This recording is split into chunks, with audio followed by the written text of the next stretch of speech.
Well, good evening, good afternoon, everybody. My name is Molly. I'm from the Free Swaziland Movement team, and today we want to bring to light a book that was launched by the IMF with the title "Good Governance in Sub-Saharan Africa." That's the topic, and we just want to recommend this book to everybody in Swaziland, especially those who are planning to be leaders in Swaziland, who want to go into politics in Swaziland. So we want to recommend this book.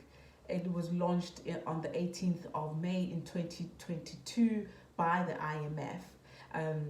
Anita M. Sayo was in the conference. She was the chair, and they had speakers like Oliver Carrolls and Linda Ofemi Kwanto from Ghana, Chris Marolang, and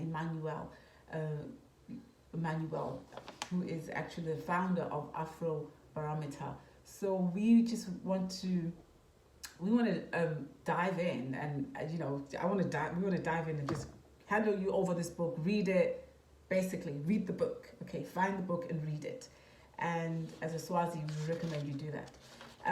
The book is about good governance, transparency, and accountability, which we have not seen in Swaziland. So we recommend that you get yourself this book, and as we build a new Swaziland, these are the things that we need to have in the back of our mind. Actually, not even in the back, it has to be in the forefront. This is what we have to, we have to look, it should be in your mind as you fight for your rights in Swaziland. Good governance, transparency, and accountability. This is what we want.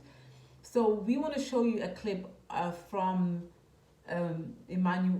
from Chris Marolang, who is actually the global advisor and executive director of Good Governance in Africa. The clip that we want to show you next is from what he said when they had the conference. Don't forget to share and to comment. Okay? Listen to what he has to say and have a good day. Thank you. If we can support the strengthening of institutions such as Auditor General institutions in particular, very relevant to our public financial management work, where we're doing work already. Well, thank you so very much for that. We now want to turn to Chris Marolang, last but not least, for his intervention and his remarks. Chris, please. Oh, thank you very much. And let me start off by introducing myself. As was mentioned, I am Chris Marolang, Executive Director at Good Governance Africa, which is based in Johannesburg, South Africa. GGA, or Good Governance Africa, is an applied policy research think tank that is based in Johannesburg. However, we also have a presence in Nigeria, in Ghana, Ethiopia, and we hope to expand in due course to cover other areas. We basically focus on research and advocacy, and we strategically partner with both public and private sector stakeholders.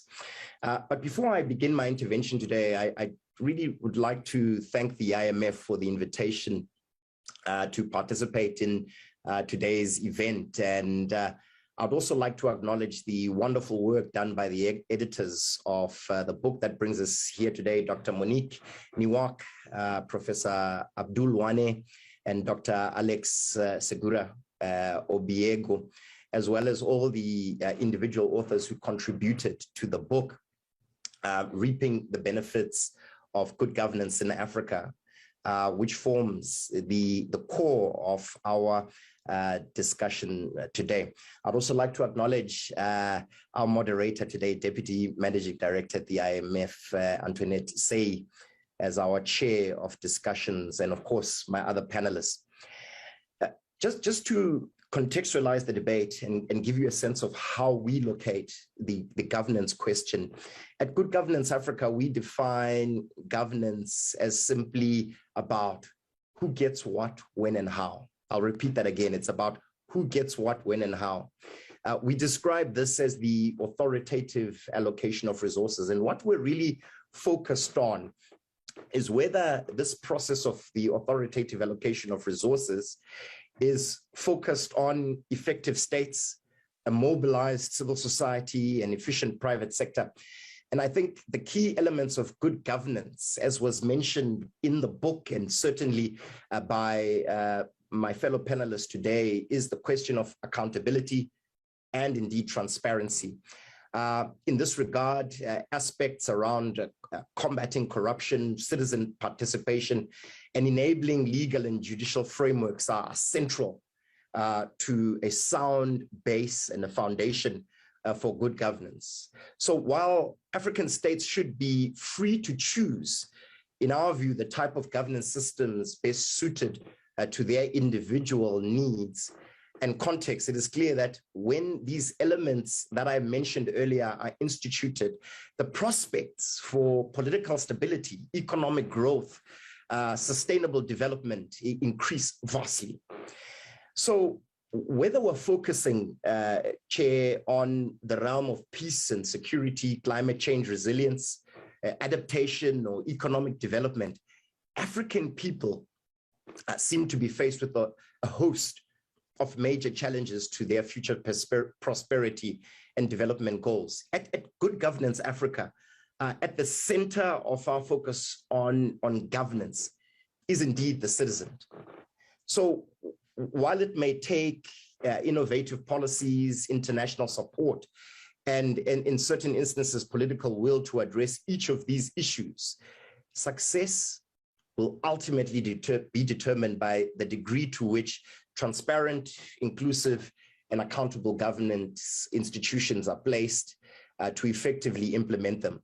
So like Prof, who spoke just before me today, there are some positive signals that we have noted, engaged in research on, that I would like to highlight very quickly today. In the first instance, our data analysis through some of our empirical tools like the African Digital Data Bank and the Africa in Fact, which is our journal, seem to indicate an overall stagnation in the supply of democracy in Sub-Saharan Africa. And this is really spanning over, let's say, the last decade. And this tends to come, or rather focus on questions around electoral processes, pluralism, civil liberties, and political culture. So a number of other institutions, in actual fact, the Afrobarometer in their surveys also seem to indicate a decline in average governance since these statistics have been collected. So common strategies that seem to be utilized in Sub-Saharan Africa, which are touched on in the book, include processes that see intimidation being utilized, jailing of opposition figures or banning of opposition parties in extremes, internet shutdowns, and relative efforts to subvert free speech, as seen in many of our African countries, with certain leaders subverting their constitutional term limits for their constitutional gain. So while participatory politics between, let's say, the period 1990 and 2010, in many countries saw an increase in democratic participation, in many states, we still see, unfortunately, elections being manipulated to legitimate autocratic regimes or ensure dynastic succession. In many cases, elections continue to lack, in our view, critical factors to be considered, such as a free and fair and informed participation of citizens. One factor that seems to have characterized the governance conditions in some West African states has been the activities of the military, who continue to play an outsized role in political affairs, where we have seen over the last 2 years the return of the coup culture, specifically in West Africa, where militaries have seemed to be seizing power, and we've seen a number of thwarted coup attempts. It was mentioned by my colleague from Ghana that corruption continues to be a major challenge to Africa, and anti-corruptions have shown mixed results. By weakening the function of, and I think the trust of governance institutions, corruption continues to hinder the continent's progress towards peace and prosperity. If we look at the 2020 report by the United Nations Conference on Trade and Development, Africa loses about 86.6 billion US dollars. That is 3.7% of its gross domestic product annually. And this is through illicit financial flows, around double the amount the continent receives in foreign aid. So corruption ranges, in our view, at Good Governance Africa from high-level political graft and capture of state institutions by public interests, all the way down to low-level bribes of police officers, of customs officials encountered by citizens on a day-to-day basis. Public opinion data from 2020 seems to show that roughly 1/3 of Africans who dealt with the police in the previous year had to pay a bribe, and that the majority of citizens felt corruption had increased in their country in recent years. And this is really a statistic that we, again, derive through the work that is done by our friends and partners at Afrobarometer. Let me say, Chair, as I begin to conclude, that there are positive aspects around the state of governance. We have seen a growing demand for democracy, and this has seemed to be uniform across the continent. There are several positive developments which indicate this growing development around a need for inclusive and transparent forms of governance. And this is a positive sign. We also see judiciary standing firm against what can be described as creeping authoritarianisms and attempts by the executive to overreach. There are many examples which I'm cognizant of the time, I won't touch on here. We've also noted a number of successful reformist agenda in countries like Ghana, Tanzania, and Zambia over the last decade, where political leaders and parties increasingly choose to run on anti-corruption platforms.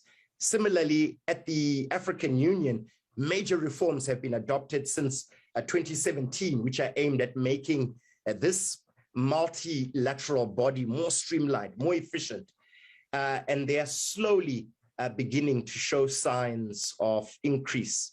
One common feature is that of the youth as those who push for enhanced good governance and democratization. And I think the fact that we're seeing youth as a key agent for change in many parts of Africa is a good sign. So there are a number of positive developments. However, as I conclude, development partnerships we see through our research in Good Governance Africa are most effective when recipient countries take ownership of their development programs and build their own reform agendas rather than being passive recipients of aid. This is where GGA believes it can add considerable value to guide international partnerships, ensuring donor funding makes the greatest impact. So at GGA, we continue to work with our civil society partners, governments, and private sectors partners across the continent to develop and institute these agendas to advance inclusive, accountable, and transparent governance. I would invite you all who are watching this to go to our website at www.gga.org,